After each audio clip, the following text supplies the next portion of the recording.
चलो, last lecture में बेटा हम लोग पढ़े थे प्रिपरेशन ऑफ हैलोएल्केन, पढ़े थे ना। अब उसके बाद हम लोग कंटिन्यू करेंगे, उसी प्रिपरेशन वाले सीरीज में हम लोग चल रहे हैं और उसी सीरीज में मैं प्रिपरेशन को आपको बताऊंगा आगे की दूसरे मेथड से कि कैसे फ्रॉम हाइड्रोकार्बन से आप प्रिपरेशन करोगे। हाइड्रोकार्बन में बेटा ध्यान शब्द सुनना है, एल्केन का फ्री रेडिकल बनाना होगा और फ्री रेडिकल बनाने के बाद फिर प्रोडक्ट का फॉर्मेशन करना होता है।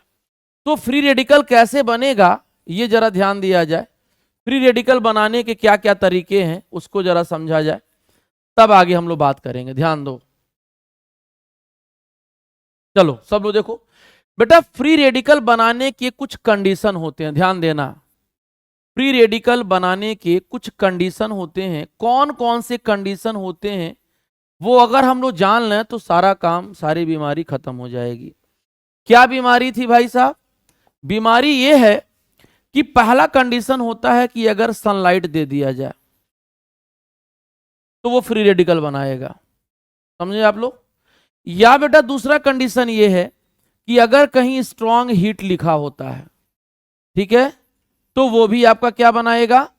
फ्री रेडिकल बनाएगा। 11th में आप लोग पढ़े अच्छे तरीके से। तीसरा कंडीशन बेटा क्या है कि अगर कहीं पर ऑक्साइड का लिंक लिखा है, पर ऑक्साइड, तो भी फ्री रेडिकल बनाता है। सबको समझ में आ रहा है? अगर कोई भी फ्री रेडिकल भी दिया हो कोई, तो फ्री रेडिकल को ही सपोर्ट करता है बेटा, ये अपने दिमाग में रख लीजिएगा। फ्री रेडिकल ही बनाएगा। ये सनलाइट अगर लिखा हुआ डिफ्यूज सनलाइट, तो बेटा वो फ्री रेडिकल बनाता है। अगर स्ट्रॉन्ग हीटिंग लिखा है तो वो आपका फ्री रेडिकल बनाएगा। अगर आपका परऑक्साइड लिखा है तो वो आपका फ्री रेडिकल बनाएगा, और अगर फ्री रेडिकल लिखा है तो भी वो फ्री रेडिकल बनाता है। ये बात सबको समझ में आ गया? तो ये सारे कंडीशन है बेटा फ्री रेडिकल बनाने के, बस इतनी बात पहले समझ लीजिए। यहां तक डन है? अब सुनो ध्यान से, अगर हम फ्री रेडिकल की स्टेबिलिटी बात करें, फ्री रेडिकल की स्टेबिलिटी अगर बात कर लेते हैं बेटा, देखो दो चीजें बता रहे हैं, ध्यान सुनो। तो स्टेबिलिटी ऑर्डर जो बेटा होता है यहां पर, वो आपका 3 डिग्री, 2 डिग्री से, और सबसे कम कौन होता है? 1 डिग्री। इसके बाद क्या कर रहे हो खुराफात यार जो है, इसके बाद इसी के पहले एक आता है benzylic free radical. Benzylic free radical, benzylic free radical का मतलब क्या होता है बेटा? बेंजाइलिक फ्री रेडिकल का मतलब ये होता है कि यहां पर अगर मान लो CH2 लगा है और उसके ऊपर आपका ऐसे फ्री रेडिकल बना है, तो बेंजाइलिक फ्री रेडिकल होता है। तो ये कैसे स्टेबलाइज होता है? ये बेटा बाई रेजोनेंस स्टेबलाइज होता है। किससे स्टेबलाइज होता है? रेजोनेंस के थ्रू स्टेबलाइजेशन करना है। और रेजोनेंस आप जान रहे हो कैसे होता है? कॉन्जुगेशन होना चाहिए, single bond double bond, single bond double bond, ये कॉन्जुगेट होता है। पहली बात। Double bond single bond free radical भी अगर लिखा हुआ है तो बेटा वो भी आपका क्या होगा? कॉन्जुगेट सिस्टम होगा। तो ये रेजोनेंस के थ्रू स्टेबलाइज होता है, और ये बेटा जो होता है इंडक्टिव इफेक्ट के थ्रू स्टेबलाइज होता है। तो जो भी हम लोग सवाल करेंगे वो रेजोनेंस के थ्रू और फ्री रेडिकल की स्टेबिलिटी इंडक्टिव इफेक्ट के थ्रू करेंगे। जैसे सपोज करो अगर हम लोग यहां पे लिख लेते हैं, जैसे एक कंपाउंड यहां लिखा होगा, ध्यान सब लोग सुनना। ये कंपाउंड बेटा लिखा है, ये आपका CH3, यहां फ्री रेडिकल है। एक कंपाउंड बेटा ऐसे लिख दिया गया है, एक कंपाउंड आपका ऐसे लिखा है, ये फ्री रेडिकल है।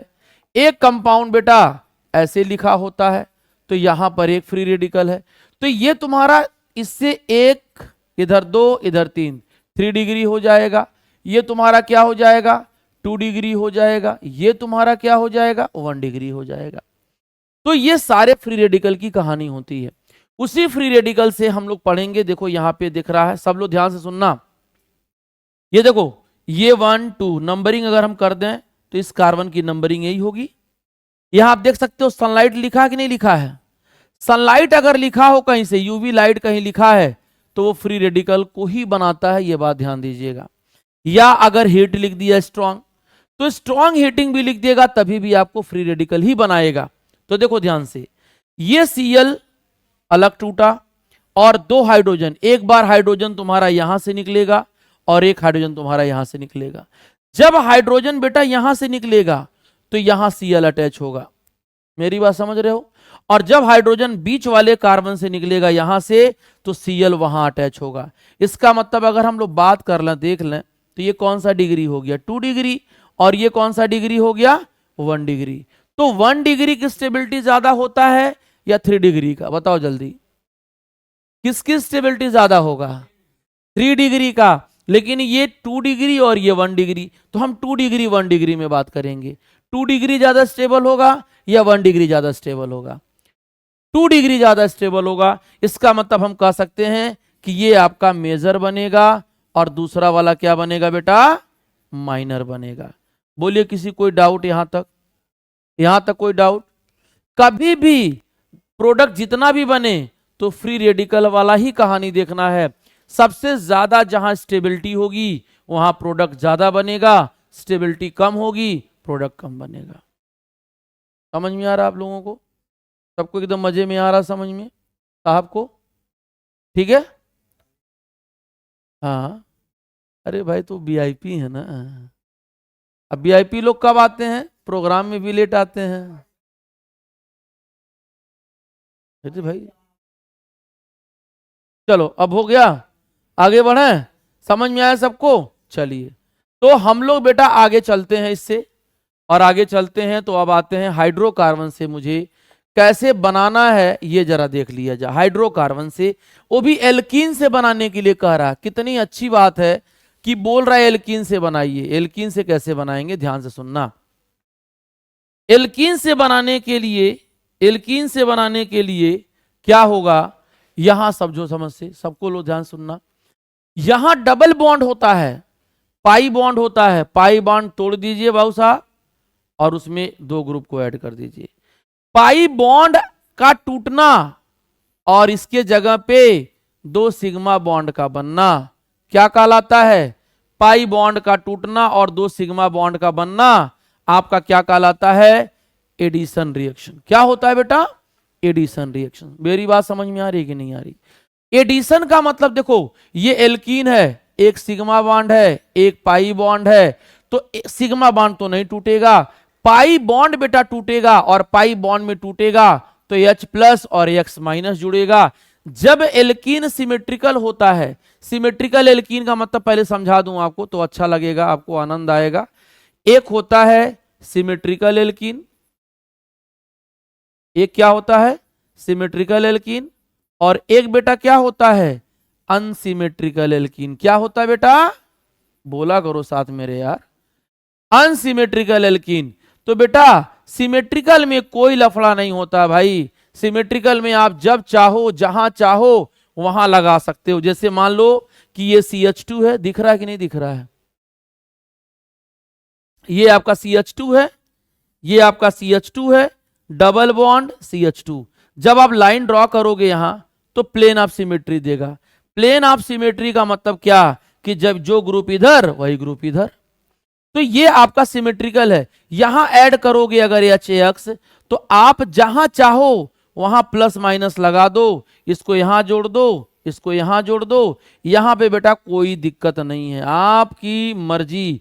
आप जहां H लगा दीजिए, जहां X लगा दीजिए, यहां कोई लफड़ा नहीं होता है। सिमेट्रिकल एल्कीन के अंदर एडिशन रिएक्शन जहां लगा दो वो आपका मौज है। समझ रहे साहब? तो मौज आपकी इच्छा यहां पूरा नहीं, यहां आप जो चाहो वो करिए, आपसे कोई पूछने नहीं जाएगा। लेकिन लफड़ा कहां होगा? अनसिमेट्रिकल में। अनसिमेट्रिकल का मतलब क्या होता है कि जो डबल बॉन्ड के थ्रू अगर एक क्रॉस बॉन्ड को काटा जाए तो दोनों तरफ सेम बॉन्ड, सेम ग्रुप ना आए, सेम लोग ना आए। जैसे यहां पे 2 कार्बन आ रहा है और यहां पे कितने कार्बन आ रहे हैं? एक ही कार्बन आ रहा है। अरे भाई सबके नजर से दिख रहा होगा यहां पे 2 कार्बन और यहां कितने कार्बन है भाई साहब? 1 कार्बन है, तो ये अनसिमेट्रिकल कहलाएगा। सबको समझ में आ रहा है? ये क्या कहलाएगा? अनसिमेट्रिकल कहलाएगा। और अनसिमेट्रिकल के केस में नियम होता है, मैं अभी आगे नियम बताता हूं, लेकिन फिलहाल यहां पे कोई नियम आपको नहीं लगाना है। मान लो अगर दोनों में यहां H लगा देता हूं, मान लो अगर दोनों में H लगा देता हूं, कोई लफड़ा नहीं है। एक पाई बॉन्ड ब्रेक करिए और कोई भी दोनों में से एक यहां ऐड कर दीजिए, एक यहां ऐड कर दीजिए, या आपकी इच्छा चाहे इसको यहां ऐड कर दो या यहां ऐड कर दो, आपको कोई दिक्कत नहीं आएगी। समझ में आ रहा है कि नहीं आ रहा है? बोलो सब लोगों। सिमेट्री में नहीं दिक्कत है। तो देखो यहां पर क्या किया मैंने, यहां ऐड किया था इसको यहां, तो ये वाला ग्रुप ऐड हो गया। अब देखो हैलो ग्रुप आ गया कि नहीं? सब लोग बताइए मुझे बेटा, हैलो ग्रुप आया कि नहीं आया? बताओ सब लोग। समझ में आ गया? तो मैं आपको अब ये बताऊंगा कि अनसिमेट्रिकल में कौन डोमिनेटिंग, कौन प्रोडक्ट मेजर होगा और कौन माइनर होगा। देखो तो इसमें एक रूल होता है। क्या रूल होता है भाई साहब? एक रूल होता है, देख सकते हो, मार्कोनी काफ्स रूल। क्या होता है बेटा? Markovnikov carbs rule. पढ़े हो तुम लोग? पढ़े हो कभी मार्कोनी 11th में? मार्कोनी काफ्स रूल क्या कहता है बेटा? ध्यान सुनना सब लोग। देखो टॉपिक बहुत अच्छा है, आपको समझ में भी आएगा। मार्कोनी काफ्स रूल, ये आपका रूल क्या कहता है? ध्यान से सब लोग सुनिए, अच्छे से सुनिएगा तो आनंद आएगा। कहता है कि डबल बॉन्ड, देखो अनसिमेट्रिकल यही हुआ। देखो डबल, जब यहां बॉन्ड काटोगे तो इधर 2 कार्बन और इधर कितने कार्बन? 1 कार्बन। तो ये H प्लस है और I माइनस है। तो क्या कहता मार्कोनी काफ कि जो एडिंग ग्रुप का निगेटिव पार्ट है, एडिंग ग्रुप का निगेटिव पार्ट है बेटा, वो कहां जाएगा? ये अनसेचुरेटेड वाले के, अनसेचुरेटेड वाले के बेटा, अनसेचुरेटेड के, देखो देखो यहां से, यहां सब लोग समझो ध्यान से। यहां पर क्या होना है कि ये देखो, इसको ध्यान दो, इसको ध्यान दो। इसके पास 2 हाइड्रोजन, इसके पास 1 हाइड्रोजन, बोलो बात बराबर है। तो मार्कोनी कहता है कि माइनस वाले पोर्शन को उस कार्बन पे जोड़ो जहां हाइड्रोजन लेस दिखाई देता है। तो चलो मैं यहां पे जोड़ता हूं, पाई बॉन्ड तोड़ता हूं और इसको यहां जोड़ता हूं। तो क्या हो गया? आई तुम्हारा बीच में एक आएगा यहां दूसरे नंबर पर, और इन्होंने कहा नहीं मैं ऐसे नहीं जोड़ूंगा, मैं आई ज्यादा वाले हाइड्रोजन पे जोड़ूंगा। तो यहां पर एक ग्रुप आ गया ये वाला। तो एक 2 डिग्री बना रहा है और एक 1 डिग्री बना रहा है। तो एक बात बताओ, 2 डिग्री वाला ज्यादा स्टेबल होगा या 1 डिग्री वाला? 2 डिग्री का मतलब क्या है? 2 डिग्री कार्बोकटायन बनेगा। तो 2 डिग्री कार्बोकटायन की स्टेबिलिटी ज्यादा, इसीलिए मेजर बनेगा और ये क्या बनेगा?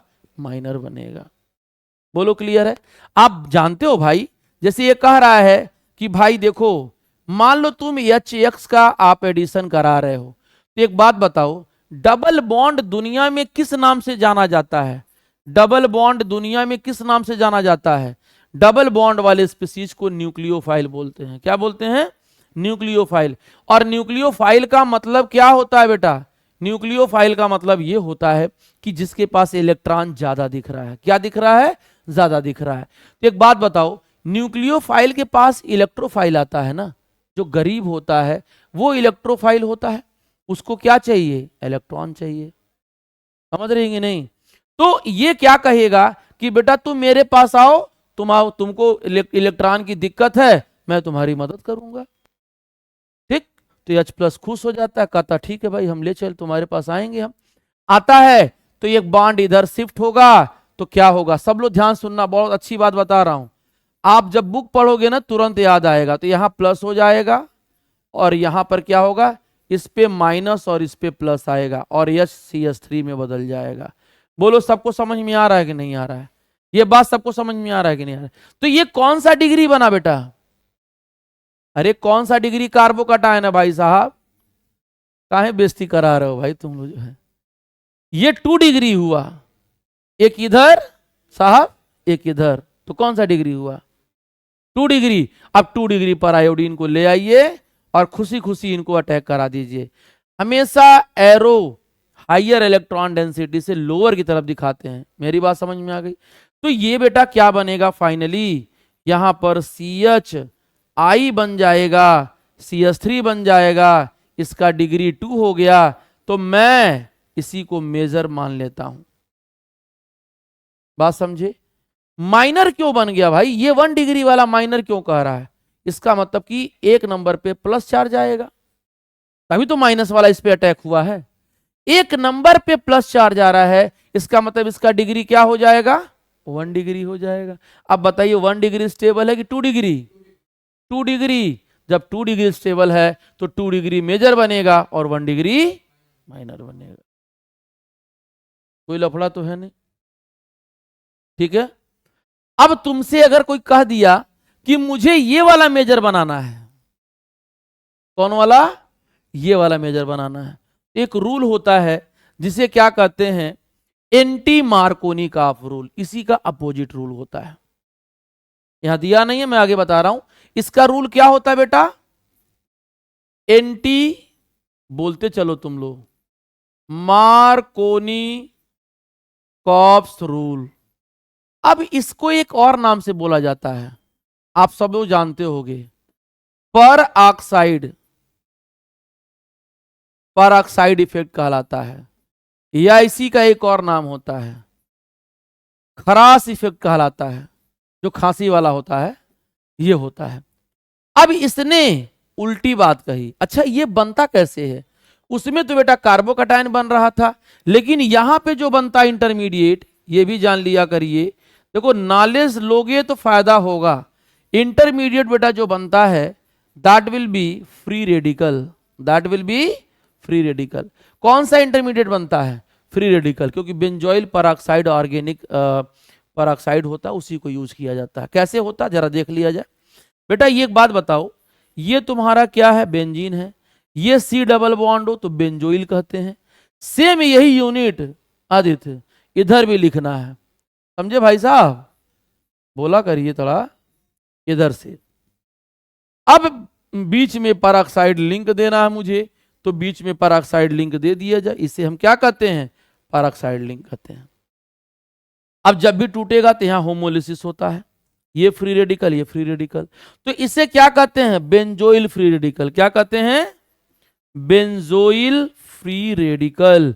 तो अभी मैंने बोला था ना कि फ्री रेडिकल क्या जनरेट करता है मुकुल? फ्री रेडिकल जनरेट करता है फ्री रेडिकल। फ्री रेडिकल ही तो फ्री रेडिकल बनाता है, अभी पीछे वाले लेक्चर में तो बताया मैंने। तो ये क्या कहता है? अच्छा ये इफेक्ट जो होता है सिर्फ HBr ही देता है, क्योंकि HBr में जो है फ्री रेडिकल आसानी से बनाया जा सकता है, और कोई स्पीशीज HCl नहीं देगा, HI नहीं देगा, HF नहीं देगा। जब भी एंटी मार्कोनिकॉफ देगा तो वो कौन देगा? HBr देगा। तो क्या होता है जरा ये देख लिया जाए, ये जरा देख लिया जाए, देखो ध्यान से। अब यही सेम रिएक्शन में यहां बता रहा हूं फिर से। ये तो क्या कह रहा है? कह ये रहा है कि अगर मान लिया जाए कि मेरे पास CH3 है, CH है, डबल बॉन्ड है, CH2 है, HBr लिखा होगा और यहां पर ऑक्साइड लिख दिया मैंने, ठीक है। जब बेटा ऑक्साइड लिखोगे तो वही इंडिकेट करेगा कि मुझे क्या करना है पंडित जी? मुझे ऑक्साइड वाला इफेक्ट लगाना है, ठीक है आस्था हरिशन। मुझे ऑक्साइड, मोबाइल से अच्छा तो दुनिया में आजकल पूरी दुनिया जो है मोबाइल ही है एक व्यक्ति के लिए आज के जमाना में।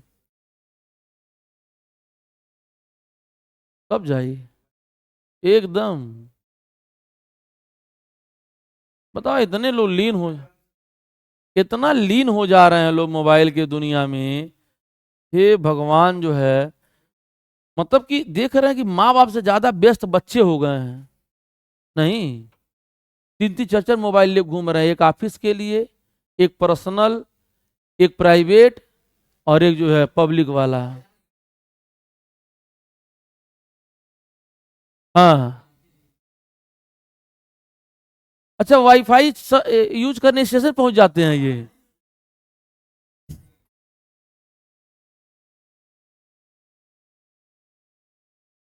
भैया दूरी बना के रखिए मोबाइल से। अगर कुछ करना है, तरक्की करना है, कुछ लायक बनना है, आगे चल के 14 मोबाइल रखना है, तो पहले पढ़ाई करिए मोबाइल से दूर रह करके। हाँ? अरे भाई तुम कुछ भी रख सकते हो, तुम्हारे बात नहीं कर सकते हैं हम। चलिए अब आते हैं टॉपिक पे। तो ये क्या कहता है? प्लस और माइनस खेलेंगे कि नहीं हम लोग? अब नियम बदल गया। नियम क्या कहता है कि ये क्या कहता है? एंटी वाले साहब कहते हैं कि भैया निगेटिव पार्ट अब वहां ले जाओ जहां ज्यादा हाइड्रोजन है, निगेटिव पार्ट वहां ले जाओ जहां ज्यादा हाइड्रोजन है। तो ज्यादा हाइड्रोजन यहां है, यहां जाएगा और ये यहां आ जाएगा, तो ये हो जाएगा CH3 CH2 CH2 और ये Br हो जाएगा। ये वन आपका 1 2 3, यानी ये क्या बनेगा भाई साहब, 1 ब्रोमो प्रोपेन बनेगा भाई, क्या बनेगा, 1 ब्रोमो प्रोपेन। लेकिन एक बात सुनना, इतना शानदार बात बता रहा हूं तुमको कि अगर यही चीज तुम्हारा लिख दिया इस तरीके से, HCl लिख दिया और यहां लिख दिया परऑक्साइड, क्या लिख दिया, परऑक्साइड, तो कहता है हम क्यों फ्री रेडिकल बनाएंगे, हम तो प्लस माइनस बनाते हैं, हम तुमको फॉलो नहीं करेंगे भाई, तुम अपनी दुनिया में मस्त रहो, हम अपनी दुनिया में मस्त रहे, साहब मस्त रहते हैं हमारे। तो वही सेम चीज है, यहां मार्कोनी का आपको रूल अप्लाई करना है और कहता है माइनस वाला वहां ले जाना जहां हाइड्रोजन कम होता है, परऑक्साइड रहना कोई मतलब नहीं, भरमा रहा है आपको। एक बात ध्यान दीजिएगा, वो आपको क्या कर रहा है, गोला पढ़ा रहा है आदित्य, समझे। तो ये क्या बनेगा, मार्कोनी के नियम को फॉलो करेगा, सिर्फ HBr लिखा रहेगा तो एंटी मार्कोनी, और बाकी जो लिखा रहेगा वो क्या होगा, मार्कोनी का रूल को फॉलो करेगा। भले ही HBr वहां परऑक्साइड लिखा हो, कोई फर्क पड़ने वाला नहीं है। माँ बाप रोज बोलते हैं, रोज गाली देते हैं, रोज गरी आएंगे, मोबाइल यूज मत करो, तब वो चोरी करके मोबाइल पर रखा जाता पॉकेट में बच्चों को, नहीं। चौराहे पर काने में माइक लगा के, ईयरफोन लगा के मस्त एकदम रमता जोगी बहता पानी। बोलो डन है ये बात, ये डन है, सबको समझ में आ गया, डन है ये, आगे बढ़ूं मैं, ये कहानी खत्म होती है। तो आपके लिए सारी बातें ये मैंने हो गया। यहां एक और बात चलते हैं बेटा, एक और बात चलते हैं, एडिशन ऑफ हैलोजन, ये वाली बात करते हैं। देखो एडिशन ऑफ हैलोजन में क्या होता है, ध्यान से सुनना, ये हैलोजन एडिशन करा रहा है, लेकिन एक बात बताओ यहां पर क्या लिखा है बेटा, Br2 फॉलोड बाई CCl4। देखो रिएजेंट को जानना सबसे जरूरी बात है, अगर आप रिएजेंट को नहीं जानोगे तो आप समझिए कि आप फ्लॉप हैं, आपको नॉलेज नहीं होगा, आप रटने वाला काम कर रहे हो। इसीलिए रिएजेंट क्या होता है ये जाना जाए। तो पहले देखो यहां से क्या लिखा है बेटा, Br2 फॉलोड बाई CCl4। तो Br2 क्या है, ये भी तो Br और सिंगल बॉन्ड Br बनाएगा, और CCl4 का डाइपोल मोमेंट 0 होता है, मतलब ये क्या कहलाएगा, नॉन पोलर सॉल्वेंट कहलाएगा बेटा। नॉन पोलर सॉल्वेंट का मतलब ये होता है कि जहां पे पोलरिटी 0 हो, जहां प्लस माइनस का फॉर्मेशन नहीं होता है। 11th में पढ़े हम लोग केमिकल बॉन्डिंग में कि डाइपोल मोमेंट 0 तो नॉन पोलर। तो ये क्या करता है, ये भी मीडियम प्रोवाइड करता है कि भाई Br बनाओ, Br प्लस बनाओ, Br माइनस बनाओ, Br जो भी बनाओ। तो ये जानते हो कैसे अटैक करता है, एक्चुअली बेटा ये जो अटैक करता है आपको मैं बताता हूं, अच्छी बात है, इसके पास लोन पेयर होता है। क्या होता है, लोन पेयर होता है, बोलो क्लियर है। तो एक यहां पे बॉन्ड टूटता है, सिग्मा बॉन्ड है और ये पाई बॉन्ड है, तो एक पाई सिग्मा बॉन्ड नहीं टूटेगा, पाई बॉन्ड टूटेगा और फिर इसमें से एक Br यहां जाएगा और एक Br एक वाले कार्बन पे जाएगा। तो जब एक ही ग्रुप दो एडजेसेंट कार्बन पे होता है तो उसे विसिनल कहते हैं। तो क्या होगा, एक आपका यहां पे अटैक होगा और एक आपका क्या होगा, यहां पे जाएगा। तो ये तुम्हारा क्या करेगा, 1,2 डाई ब्रोमो इथेन बना देगा, या विसिनल डाई ब्रोमाइड कहलाएगा। विसिनल टर्म इसलिए यूज किया जाता है भाई साहब क्योंकि दोनों अगल बगल वाले कार्बन पे हैं, इसीलिए विसिनल टर्म हम उसको क्या करते हैं, यूज करते हैं। बात सबको समझ में आ रही है। तो इसका जो नेम होगा बेटा ये होगा 1,2 डाई ब्रोमो, 1,2 डाई ब्रोमो क्या होगा बेटा, इथेन हो जाएगा। तो ये आपका क्या होता है, ये दो तरह के रिएजेंट होते हैं, एक पोलर के साथ Br होता है, Br2 माने पानी के साथ Br2 काम करता है, और एक CCl4 के साथ काम करता है। तो यहां पर CCl4 के साथ काम करा है और सबसे खास बात यह है कि ये अनसेचुरेशन टेस्ट के लिए यूज किया जाता है। अनसेचुरेशन टेस्ट का मतलब क्या होता है कि जिस कंपाउंड में डबल बॉन्ड कार्बन कार्बन के बीच में दिख रहा है उसमें अगर Br2 ब्रोमीन वाटर डाला जाए, sorry Br2 followed by CCl4, तो उसका जो कलर था Br2 का रेडिश ब्राउन, अगर वो कलरलेस हो गया इसका मतलब उसके अंदर क्या है, डबल बॉन्ड है। ठीक है, फिर से सुनना, एक टेस्ट ट्यूब मैंने ले रखा है और इस टेस्ट ट्यूब में एल्कीन है या एल्केन है, यह पता लगाने के लिए हम ब्रोमीन के साथ CCl4 डाल दिए। CCl4 का ब्रोमीन और CCl4 में ब्रोमीन का जो कलर था वो आपका क्या था, ब्राउन कलर का कलर था, रेडिश ब्राउन कलर का। अगर इसमें रेडिश ब्राउन कलर का मतलब Br2 डालोगे और Br2 का कलर चेंज हो गया यानी कलरलेस हो गया, इसका मतलब उसमें डबल बॉन्ड है, और कलर नहीं चेंज हुआ इसका मतलब सिंगल बॉन्ड है। इसे क्या कहते हैं, अनसेचुरेशन टेस्ट कहते हैं। प्रैक्टिकल ऑर्गेनिक जब करोगे तो सबसे पहले हमको ही करना है, कौन सा, अनसेचुरेशन टेस्ट करना है। बोलो डन है ये बात। तो ये भी आपका 1,2 डाइब्रोमो बना के दे देगा, आपके सामने ये आ जाएगा।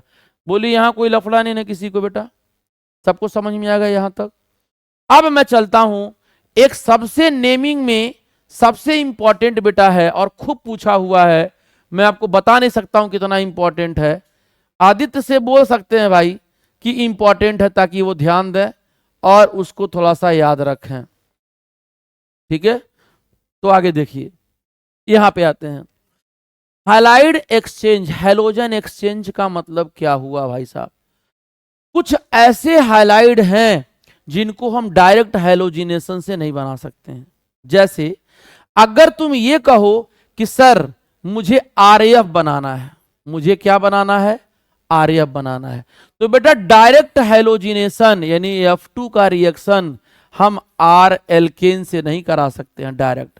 क्यों, क्योंकि ये थोड़ा सा हाईली एक्सप्लोसिव भी शो कर देता है, रिएक्शन कराते समय थोड़ा सा कुछ दिक्कतें कर देता है, इसीलिए हम डायरेक्ट फ्लोरिनेशन नहीं करा सकते। तो लेकिन मुझे फ्लोरो एल्केन बनाना है मुझे, ठीक है ना, साहब ने जिद कर दिया कि सर मुझे फ्लोरो एल्केन बनाना, जैसे बना के दिखाइए। तो मैंने बोला कि बेटा डायरेक्ट फ्लोरिनेशन कराओगे तो आग लग जाएगा, तो करें क्या, तो एक और तरीका होता है हैलाइड एक्सचेंज मेथड, तो उसी सिस्टम को यूज किया जाएगा। और क्या है ये ध्यान देना, यहां पे सुनना। एक वैज्ञानिक थे जिनका नाम था फ्लिंकस्टीन। क्या नाम था बेटा, फ्लिंकस्टीन। फ्लिंकस्टीन ने कहा अरे भाई आप डरिए नहीं, मैं बनाऊंगा आयोडो कंपाउंड। अगर डायरेक्ट आयोडीनेशन कराओगे तो रिएक्शन वापस आने लगेगा। क्यों, ये भी देख लो। अगर मान लो हम डायरेक्ट आयोडीनेशन कराना चाहें तो बोलोगे सर बनेगा, बिल्कुल बनेगा भाई, ये बनेगा, RI तो बनेगा ही, पक्का है बनेगा, लेकिन ये रिएक्शन फिर वापस जाने लगेगा। मैं जितना चाहूंगा इसको उतना मुझे ये मिलेगा ही नहीं, क्योंकि वापस चला जा रहा है। क्यों, ये भी तो बता दो। ऐसे इसलिए होता है कि HI का जो बॉन्ड लेंथ होता है बहुत बड़ा होता है, इसके वजह से जो बॉन्ड डिसोसिएशन एनर्जी होता है बेटा वो कम होता है, और बॉन्ड डिसोसिएशन एनर्जी कम होने की वजह से ये चाहता है कि भाई I से क्या बना लूं मैं, I2 बना लूं। I से क्या बना लूं, I2 बना लूं। मतलब I माइनस से I2 बनाने का मतलब क्या होता है कि ये ऑक्सीडेशन नंबर बढ़ रहा है, इसका मतलब ऑक्सीडेशन हो रहा है, इसका मतलब ये कौन सा एजेंट कहलाएगा, ये कौन सा एजेंट कहलाएगा, रिड्यूसिंग एजेंट कहलाएगा। कौन सा एजेंट कहलाएगा बेटा, रिड्यूसिंग एजेंट कहलाएगा। इतनी बात समझे, नहीं समझे? तो इसको हम लोग दूर करने के लिए यहां हम लोग HiO3 मिलाया करते थे, याद करो, ऑक्सीडाइजिंग एजेंट मिलाया करते थे। तो ऑक्सीडाइजिंग एजेंट क्या करता था, इनको खा लेता था, खा के ढेर सारा I2 बना देता था और रिएक्शन फॉरवर्ड हो जाता था। रिएक्शन क्या हो जाता था, फॉरवर्ड। तो ये क्या कह रहे हैं, ये क्या कह रहे हैं कि भाई मुझे जो है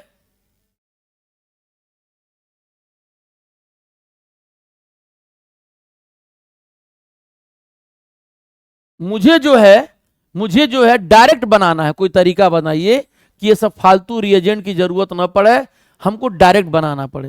तो इसीलिए फ्लिंकस्टीन साहब कहे कि ठीक है, आप घबराइए नहीं और मैं मदद करता हूं, देखता हूं। तो RX लिया उन्होंने, AX तो लिया लेकिन AX की जगह Cl और Br ले लिया, ठीक है। और सोडियम आयोडाइड ले लिया, और सोडियम आयोडाइड क्या किया, इनको हटा दिया। इलेक्ट्रोकेमिकल सीरीज देखना जरा, ये क्या किया आयोडीन, ये Cl को रिप्लेस कर दिया या Br को रिप्लेस कर दिया और Ri और NaX बना दिया, ठीक। तो यहां कोई लफड़ा भी नहीं था।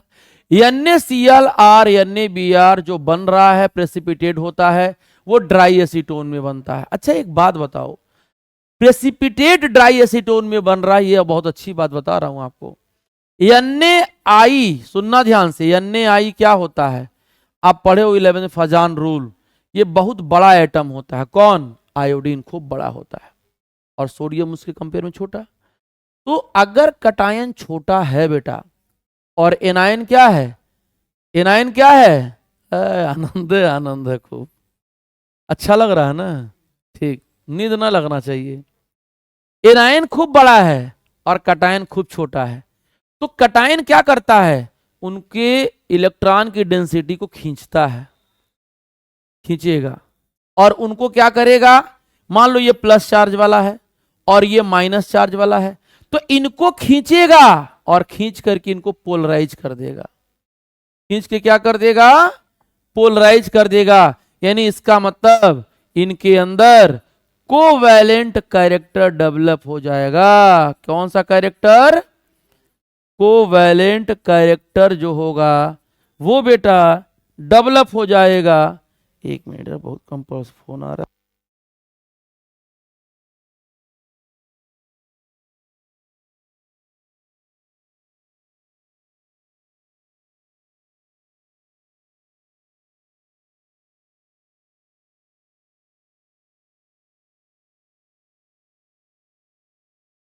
तो ये कहानी है। तो इन्होंने ये कहा कि यार NaI तो कोवैलेंट नेचर का है।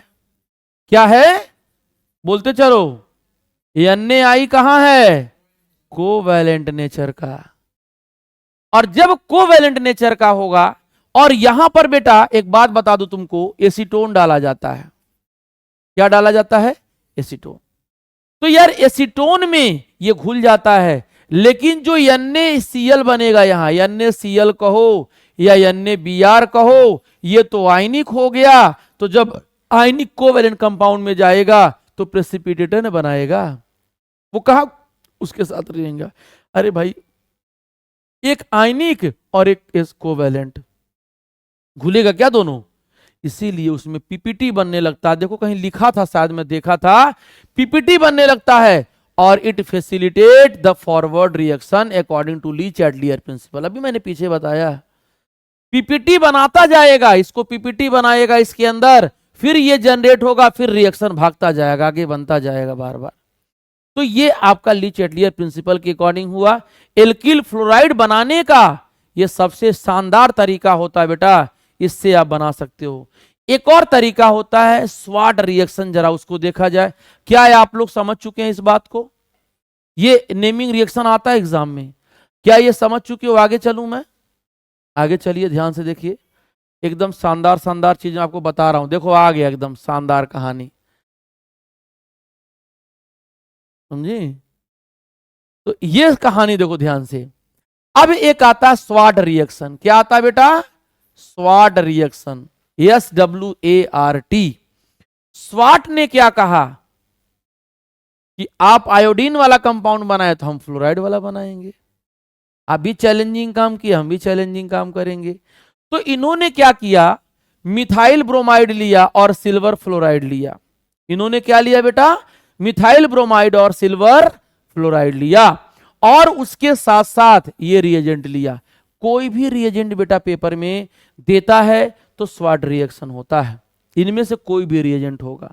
यहां AgF भी हो सकता है, Hg2F2 भी हो सकता है, COF2 हो सकता है, SbF3 हो सकता है। तो करेगा क्या, Br निकालेगा और F लगाएगा, यानी फ्लोरोबेंजीन का फॉर्मेशन करेगा। कौन बनाया था? स्वार्ट ने बनाया था। नहीं आनंद आ रहा है? तो ये कहानी होता स्वार्ट रिएक्शन की। सबको समझ में आ रहा है कि नहीं? पहले हमको आज बताइए आप लोग, सबको समझ में आ रहा है? तो स्वार्ट रिएक्शन जब भी पूछेगा तो क्या लिखना? CH3Br प्लस आप AgF लिख दो। AgF को तो नहीं लिखेंगे, मेरी इच्छा है HgF2 लिखने का, चलो हम यही लिख सकते हैं, या COF2 लिख सकते हैं, या SbF3 लिख सकते हैं। अब ये मिलेगा तो Br हटाएगा, F लगाएगा और भाई साहब CH3F आपका बन जाएगा। ये मेटेलिक फ्लोराइड है बेटा, मेटेलिक फ्लोराइड। ये देखो, ये भी मेटल, ये भी मेटल, ये भी मेटल, ये भी मेटल। तो ये सारे मेटेलिक फ्लोराइड से एल्कील आयोडाइड, एल्कील हैलाइड का फॉर्मेशन होता है। तो फ्लिंकस्टीन रिएक्शन और स्वार्ट रिएक्शन बेटा रट डालना, समझ करके वही पेपर में दे देता है डायरेक्ट आपको। तो अब प्रिपरेशन ऑफ हैलो एल्केन की कहानी मैंने आपको अच्छी तरीके से बता दी। इसके बाद प्रिपरेशन ऑफ हैलो एरीन पे चलते हैं और फिर उसको कंटिन्यू आगे हम करेंगे। आगे देखा जाए। अरे बुजुर्ग हो गए हो क्या जी? इसको उसको भी बुजुर्ग बना दिया, अपने तो बन ही रहे हो। चलो इधर देखो, इधर देखो, इधर देखो। अंडा खूब खाओ, ठीक है? उससे क्या होता है? ठंडा नहीं लगता है। कच्चा अंडा ले लो, उसे फाड़ो, पी डालो, है ना? चलो आगे चलते बेटा।